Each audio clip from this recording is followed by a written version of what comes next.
જય શ્રી કૃષ્ણ પ્રિય દર્શક મિત્રો, મારી આ યુટ્યુબ ચેનલ શ્રી હરિભક્તિ રસમાં તમારા બધાનું હાર્દિક સ્વાગત છે. આજના વિડીયોમાં આપણે દીવાનું મહત્ત્વ શું છે તેના વિશે શ્રવણ કરીશું. દીવો પ્રગટાવવાથી શું થાય છે, તેમાં પણ જો 33 દિવેટવાળો દીવો પ્રગટાવવામાં આવે તો તેનાથી શું થાય છે, શું ફળ મળે છે, તેનું મહત્ત્વ શું છે અને તેના નિયમો શું છે તેના વિશે જાણીશું. અને આ 33 દિવેટનો જે દીવડો છે તે લાઈવ કેવી રીતના તૈયાર કરવાનો અને કેવી રીતના પ્રગટાવવાનો, ક્યાં પ્રગટાવવાનો, એ બધું જ જોઈશું. તો મારી તમને વિનંતી છે કે વિડીયો તમે અંત સુધી શ્રવણ કરતા રહેજો, જોતા રહેજો.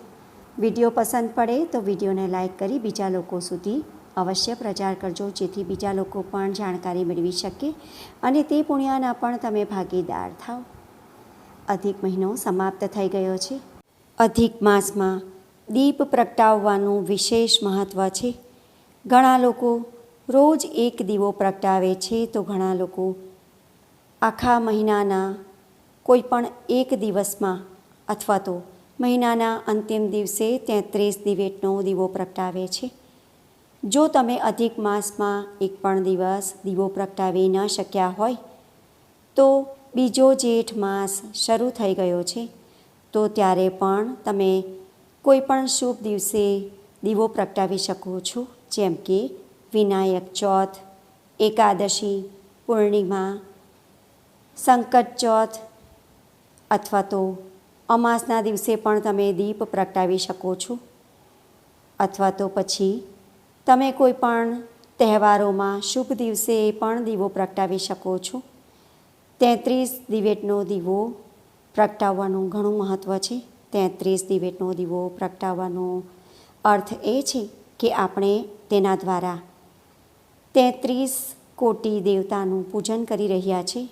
આપણા સનાતન ધર્મમાં 33 કોટી દેવતા હોય છે, તો દરેક દેવતાનું પૂજન કરવું આપણા માટે શક્ય હોતું નથી. તેથી આપણે 33 દિવેટ પ્રગટાવીને તેમનું પૂજન કરી શકીએ છીએ. સનાતન ધર્મમાં સવાર સાંજ દેવી દેવતાઓની પૂજા કરવાનો નિયમ છે. કોઈ પણ તહેવાર હોય કે રોજની પૂજા, ભગવાનની પૂજા દીવા વિના પૂર્ણ માનવામાં આવતી નથી. દીવા સાથે જોડાયેલી ઘણી વાતો અને માન્યતાઓ છે જે તેની પાછળનું રહસ્ય જણાવે છે. હિન્દુ ધર્મમાં અગ્નિ પવિત્ર છે અને તેનું વિશેષ મહત્ત્વ છે. તેથી હિન્દુ ધર્મમાં અગ્નિને ભગવાનનું સ્થાન આપવામાં આવ્યું છે. એવું માનવામાં આવે છે કે અગ્નિદેવને સાક્ષી બનાવીને કરવામાં આવેલું કાર્ય ચોક્કસપણે સફળ થાય છે. તેથી કોઈ પણ દેવતાની સામે પૂજા સમયે દીવો પ્રગટાવવામાં આવે છે. એવું માનવામાં આવે છે કે દિવસમાં 2 વાર સવાર સાંજ ભગવાનની પૂજા કરવી ખૂબ જ શુભ હોય છે. ધ્યાનમાં રાખવું કે આરતી કરતી વખતે સૌથી પહેલાં પૂજાની થાળીમાં રોલીથી સ્વસ્તિક બનાવવું, તેમાં ફૂલ અર્પણ કરવું અને પછી જ દીવો રાખવો. અને જો તમે કોઈ મોટો દીપ પ્રગટાવવાના હોય તો એ દીપને તમારે સૌથી પહેલાં પૂજા કરવાની, ફૂલ અર્પણ કરવાનું, ચોખા અર્પણ કરવાના, કંકુ, અક્ષત, અબીર, ગુલાલ અને બધી પૂજાપાની વસ્તુઓ અર્પણ કરવી. ત્યાર પછી જ દીવાને પ્રણામ કરી અને દીવો પ્રગટાવવો. હવે આપણે જાણીશું કે 33 દિવેટનો દીવો તમારે કેવી રીતે પ્રગટાવવું અને ક્યાં ક્યાં મૂકવું. એના માટે મેં અહીં રૂ લીધું છે. ત્યારબાદ મેં અહીં સુકાઈ ગયેલા તુલસી માતાની જે ડાળીઓ હોય તે તોડીને તે ભેગી કરી લીધી છે. તમે નાની મોટી કોઈ પણ ડાળી લઈ શકો છો. ત્યારબાદ મેં અહીં ગાયનું શુદ્ધ ઘી લીધું છે. તમે તલના તેલનો પણ દીવો કરી શકો છો. ત્યારબાદ મેં અહીં કમળનો મોટો દીવડો લીધો છે. તમે જોઈ શકો છો અહીં ડાળી થોડી મીડિયમ સાઇઝની છે. નાની અથવા મોટી કોઈ પણ તમે સાઇઝ લઈ શકો છો. ત્યારબાદ રૂને તમારે આ રીતે થોડો પાતળો કરી લેવાનો છે અને પાતળો કર્યા બાદ તેની અંદર આપણે જે તુલસી માતાની સૂકી ડાળી હોય તે મૂકી અને રૂની અંદર આપણે વીંટાળી દેવાની છે. જો તમે તુલસી માતાની ડાળીથી દીવો પ્રગટાવશો તો તમને અક્ષય પુણ્યની પ્રાપ્તિ થશે, અનેક ગણું પુણ્ય તમને પ્રાપ્ત થાય છે. આ રીતે તુલસીની ડાળી વીંટાળ્યા બાદ એને હાથમાં લઈને વાળી દેવાનું છે. હાથમાં થોડું ઘી લઈ અને આ રીતે મસળી લેવાનું છે અને તેને પાતળું કરી દેવાનું છે. એનો જે અંતનો ભાગ હોય તેને આ રીતે પાતળો કરી દેવાનો છે, જેથી ખુલી ના જાય અને દીવો લાંબો સમય સુધી પ્રગટી રહે. તો ઘીની મદદથી તમારે આ રીતે બધી જ દિવેટો તૈયાર કરી દેવાની છે. અહીં મેં એક દિવેટ તૈયાર કરી લીધી છે. હવે બાકીની 32 દિવેટો પણ હું તૈયાર કરી લઈશ.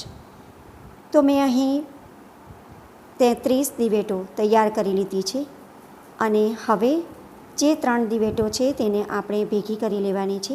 તેના માટે દિવેટના જે છેડાના ભાગ છે એને આપણે ઘીવાળી આંગળી કરી અને આ રીતે જોડી દેવાના છે. અને તેમ કરતાં પણ જો છેડા ના જોડાય તો થોડું રૂ લઈ અને ત્રણેય છેડાને બાંધી દેવાના છે ઘીની મદદથી. તો આ રીતે બીજો પણ છેડો જોડી દેવાનો છે. આ રીતે મેં જે 11ની જોડીઓ છે એ બધી જ દિવેટ મેં તૈયાર કરી લીધી છે. હવે એક દિવેટને એટલે કે એક જોડીમાં જે 3 દિવેટ છે એને ઘીમાં ડૂબોળીને હું દીવામાં મૂકી રહી છું. દીવામાં આ રીતે બધી દિવેટો મૂકી દેવાની છે. પણ ધ્યાન રાખવાનું છે કે બધી જ જે દિવેટો છે તે થોડા અંતરે હોવી જોઈએ. દિવેટો જોડાઈ ન જાય તેનું ખાસ ધ્યાન રાખવાનું છે. 3 દિવેટ આપણે અહીં જોડી છે, પણ ત્યાર પછી જે 11ની જોડી છે તે બધી જ અલગ અલગ રાખી લેવાની છે. તો બધી જ દિવેટોને મેં અહીં ઘીમાં ડૂબોળીને મૂકી દીધી છે અને જેવો દીવો તૈયાર થઈ જાય 11 એટલે કે 33 દિવેટનો દીવો તૈયાર થઈ જાય ત્યારબાદ હું દીવાની પૂજા કરીશ. જો તમે થાળીમાં દીવો મૂકી રહ્યા છો તો સૌપ્રથમ તમારે થાળીમાં સ્વસ્તિક પાડવાનો છે. ત્યારબાદ કંકુ, અક્ષત, અબીલ, ગુલાલ, સિંદૂર, ચંદન અને ફૂલો અર્પણ કરવાના. ત્યાર પછી દીવો થાળીમાં મૂકવો. પરંતુ મેં અહીં મોટો દીપ લીધો છે તેથી હું દીવાની પૂજા કરીશ. મેં અહીં કંકુ, અક્ષત, અબીલ, ગુલાલ, સિંદૂર અને ચંદનથી પૂજા કરી છે અને ત્યારબાદ હું દીવાને ફૂલ પણ અર્પણ કરીશ. બધી તૈયારી થઈ જાય, દીવાની પૂજા થઈ જાય ત્યારબાદ સૌપ્રથમ દીવાને પ્રણામ કરવાનું. કોઈ પણ શુભ કાર્ય આપણે કરતા હોય તો ત્યારે સૌપ્રથમ આપણે પ્રણામ કરવાનું હોય છે. અહીં હું ચોખાનો ભોગ લગાવી રહી છું, ચોખા અર્પણ કરી રહી છું અને ત્યારબાદ હવે હું ફૂલ અર્પણ કરીશ અને ત્યારબાદ દીપ પ્રજ્વલિત કરીશ. પ્રણામ કરીને કોઈ પણ શુભ કાર્ય શરૂ કરવાનું તો તે સફળ થાય છે અને ભગવાનના આશીર્વાદ પણ આપણી સાથે રહે છે. તો આ રીતે મેં 11 દિવેટ પ્રગટાવી લીધી હતી. દીવો પ્રગટાવ્યા બાદ હવે આગળ શું કરવાનું તે હું તમને વિડીયોમાં જણાવી રહી છું. તો મેં અહીં દીપ પ્રજ્વલિત કરી દીધો છે. સૌપ્રથમ આપણે આપણા ઘરના મંદિરમાં દીપ પ્રજ્વલિત કરવાનો છે.